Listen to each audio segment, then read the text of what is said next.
खाना बासी है, इसकी इंग्लिश क्या होगी वर्तिका? The food is not fresh.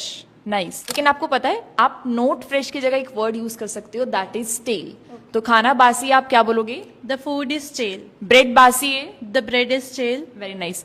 खाना जूठा है, इसे आप कैसे बोलोगे? Food is odd. नाइस। जूठे को हम इंग्लिश में क्या कहते हैं? ऑट। खाना जूठा है, द फूड इज ऑट। दाल जूठी है, द दाल इज ऑट। पानी जूठा है, The water is odd. No.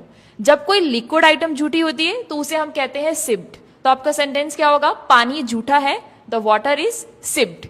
Juice जूठा है, the juice is sipped. Yes. Bottle जूठी है, Bottle is sipped. नो। जब कोई आइटम जूठी होगी तो उसके लिए हम क्या यूज करेंगे? उसके लिए हम यूज करेंगे वर्ड यूज्ड का। बॉटल जूठी है, the bottle is used. Glass जूठा है, the glass is used. Yes ma'am. पानी जूठा है, The water is sipped. Nice. और ग्लास जूठा है। The glass is used. Bread जूठी है, The bread is odd. Nice.